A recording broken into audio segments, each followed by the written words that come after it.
Welcome back to Reimagining Cyber. My name is Ben, and today we're talking about one of the fastest growing social engineering techniques we're seeing right now, ClickFix. Now, if you haven't heard of it, you probably will soon because it's showing up in malware campaigns, compromised websites, fake capture prompts, and browser verification scams. With me to talk about this is Tyler Moffat, our resident cybersecurity expert. Tyler, how are you doing? Doing well. Thanks for having me on. Now, what makes this interesting is that it isn't really just a phishing story, right? Yeah, definitely. That's, I would say, the most important thing about it.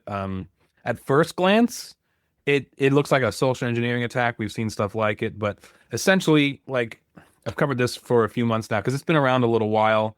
It was on Nastiest Malware that I did, late last year. But you land on a website, you see a fake verification prompt, something like Cloudflare verifying you're human or something like that, and it tells you essentially to like press Windows R to open up a run command and then basically paste Control V because it'll already load the clipboard, and basically what it has is PowerShell, and that PowerShell basically abuses the fact that you're using lay of the land binaries, so you're using Windows applications to download and run malware.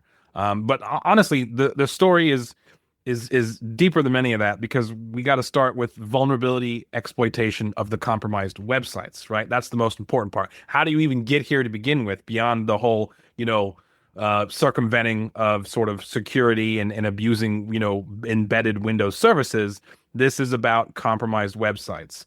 And so, I think this attack style perfectly represents what we're seeing in modern cybercrime in 2026. Let's start with the basics then. What actually is ClickFix? So ClickFix is essentially fake troubleshooting or verification workflow.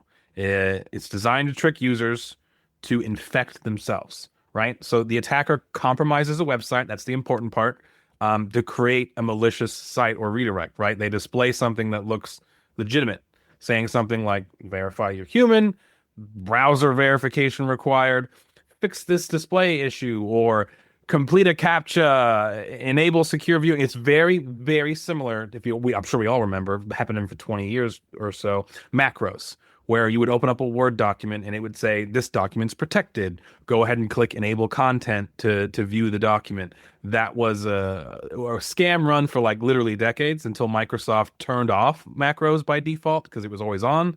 And it took a while for them to fix that, right? And so this is, I would say, just the natural evolution of that, right? And so instead of clicking a bad link or anything on these abused websites, the victims are instructed to copy a command, open run, PowerShell, and paste the command and just execute it, right?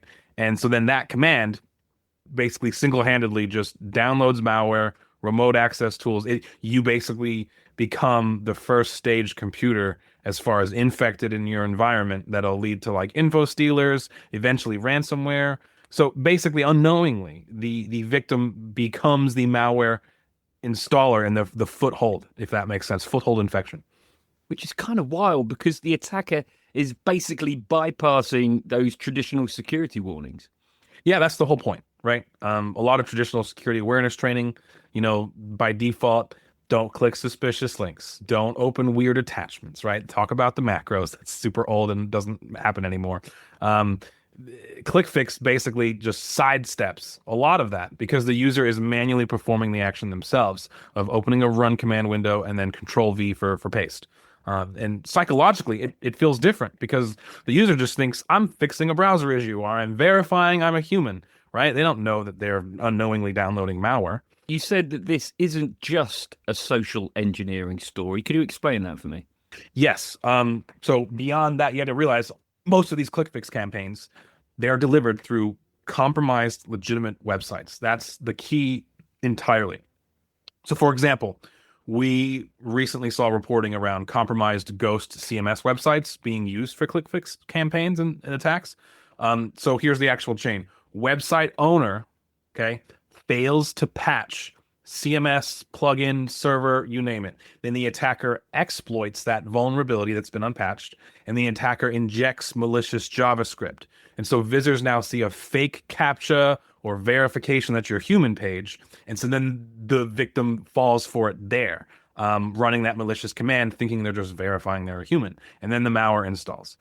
So the website owner got compromised through vulnerability exploitation, and then downstream visitors get compromised through the social engineering instructions of verifying they're human. And it ties directly to last week's episode, where we talked about, the Verizon DBR and how the patch window is becoming a real big problem, where attackers are essentially leveraging exploits faster, and the time it takes for defenders to patch is getting longer, which is a big problem. So the user thinks they got phished, but the website owner was actually the first victim. Exactly. And that's really important to distinguish because, one organization's unpatched website basically becomes now malware infrastructure targeting, thousands or, tens of thousands of users downstream. Okay, so why is ClickFix becoming so popular with attackers? It just works incredibly well. It's the new level of social engineering. It works well against technology and it works well against psychology. Okay. It's I would say better than how macros were around for like 20 plus years and did work damage, if you will. So a few reasons. Users trust websites they recognize. Okay. And that's what this is going after. If a legitimate site gets compromised, people are lowering their guard. And secondly, this bypasses, some automated protections. Traditional phishing often relies on like malicious attachments or direct malware downloads or exploit kits. And instead, ClickFix just manipulates the user into running the commands themselves. And then lastly, this basically scales. If an attackers compromise a heavily visited legitimate website, they instantly get access to, potentially thousands of potential victims. It all depends on the website that they've compromised. And so fourth, AI is helping improve the quality of these lures, right? The fake prompts they're cleaner. They look just like Cloudflare or CAPTCHA or whatever. The instructions become, more believable. The localization is better, grammar, all that stuff, fate support messaging, all the little sort of certifications and things you would want as you're mentally checking, is this legitimate? Those all pass now because of AI. The attacks just feel more legitimate. Let's come back then to the patching side and an expression you used last week, the death of the patch window. Why has it been called that? I would say because attackers are, like I said, weaponizing vulnerabilities faster than ever. I would say for years, organizations operated with this sort of, unofficial assumption that we've probably got some time, or, we can take care of that this week, or next week. And, patch Tuesday, exploitation ramps up weeks later. Maybe you patch next maintenance cycle or something. And basically that comfort window that you used to rely on is shrinking and shrinking fast. Attackers now automate the internet scanning, the exploit testing, the targeting, compromise deployment, malware injection, you name it, right? And AI is helping accelerate all this, right? In the vulnerability research, in the exploit development too.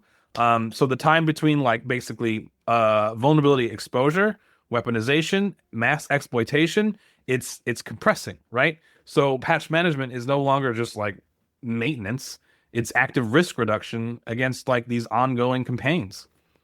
And when the attackers, they've compromised enough websites, they're basically industrializing malware delivery. Absolutely. That's the whole purpose behind it. It's sort of an assembly line, right? Compromise the site, inject a fake verification prompt, wait for users to infect themselves, steal credentials, drop ransomware, profit, right? Repeat. That's how it works. Now, again, we talked about this last week about the vulnerability of SMBs. Remind us, why should they be caring perhaps more than anyone else? Well, the SMBs, honestly, they sit in like the worst possible position where they have smaller security teams, budgets, slower patch cycles, fewer monitoring resources, many cases outsourced web management, older plugins, so many internet-facing systems and less visibility around them. A small business might not even realize that, their CMS is outdated, or a plugin has been abandoned or is out of date, or malicious JavaScript is injected. They probably have no idea that visitors can get infected through their website. And so if that happens, you now have reputational damage, SEO blacklisting can happen, customer trust issues, malware distribution liability, possible credential theft.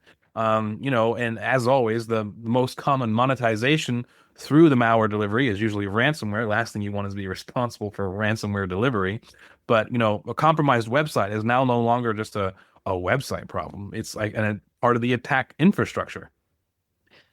I think it'd be interesting to kind of look at the human angle, if you like. What makes these fake verification prompts so effective psychologically? Well, as always with these types of tactics, they exploit urgency and utilize familiarity. So we're all conditioned now to solve the browser problems, click, I'm a human, solve the CAPTCHAs. I know what a fire hydrant is or where the crosswalks are or what's a bus. Verify your sessions, troubleshoot streaming issues. It's just bypassing these annoying pop-ups. We are totally conditioned for it, right? And attackers are now weaponizing that. The prompts often look for they're designed to look technical enough to intimidate users slightly while still sounding routine. You know, Browser rendering issue, verification failed, or copy this fix, or security validation required, whatever they want to call it, right? People don't want to feel stuck. They just want to get to where they meant to go. And so unknowingly, they just quickly want to comply, right? And once someone starts following these instructions step by step, they become sort of psychologically committed to finishing and completing the process. And so that's classic social engineering. So then, what should organizations actually be doing here? Well, the biggest one, going to come no surprise to anybody, is patch. And I know we talk about patch like basic foundation of cyber hygiene, eating your cybersecurity vegetables, patch your internet-facing systems, and do it faster. All right, especially your CMS platforms, plugins, VPNs, firewalls, remote management tools. These are like the number one stuff they go out for. Okay, they prioritize this exposed infrastructure that usually gets exploited quite often and have like vulnerabilities released pretty regularly. So you've got to be on top of it. Second, I would say reduce unnecessary exposure, right? If something doesn't need to be internet facing, don't do it. Don't expose it. Thirdly, monitor website integrity. So watch for injected scripts, unauthorized JavaScript, modified templates, strange redirects, unexpected admin accounts. All that stuff are huge red flags. And then I guess another option would be train users differently, right? Security awareness training has always needed to sort of evolve and change with the times. You got to go beyond, don't click links. And now it needs to be don't paste commands into PowerShell, which is, a huge problem. Don't open up a run command and control V, whatever is told to you to do on a web. That's huge, massive, gigantic red flag. And so that leads us to the last recommendation, layered defenses, right? MDR, EDR, DNS filtering, browser protections, application controls, behavior monitoring, because, eventually somebody will click something weird and do something they shouldn't do, right? There's no 100% effectiveness on any one of these layers, especially user education. So you want to make sure that you're prepared by defense in depth. Do you think that this gets worse with AI? I'm going to take a wild stab in the dark and say yes.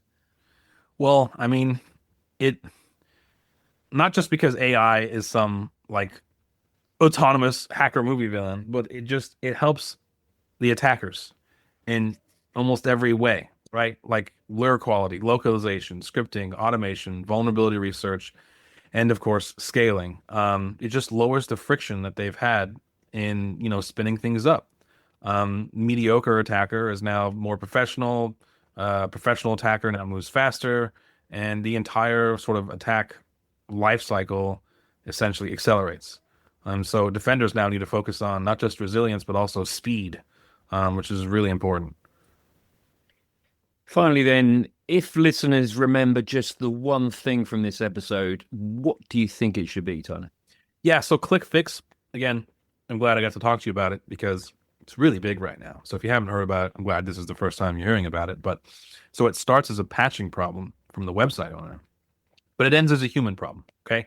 So modern attacks are basically like layered now. Vulnerable website becomes a delivery platform. Fake verification prompt now becomes malware distribution. And the user becomes the installer, right? And info stealer now can become ransomware. This is all pretty standard. And suddenly like a small overnight And suddenly, this what would be considered small oversight now turns into a full breach. And that's the bigger lesson, right? Cybersecurity is no longer about blocking malware. It's about reducing exposure. So reducing trust abuse, reducing the amount of time that attackers have to operate, right? Because that patch window is really dying. Tyler, fantastic stuff as always. Thanks so much.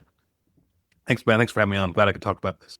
And remember, if anyone suddenly sees a website telling you to open up PowerShell or open the run command and paste a command, just close the tab instead. Okay? Good advice, Tyler. Thank you very much indeed. We will be back next Wednesday with another episode of Reimagining Cyber, and you will be able to hear it wherever you listen to your podcasts. So do join us then. Goodbye.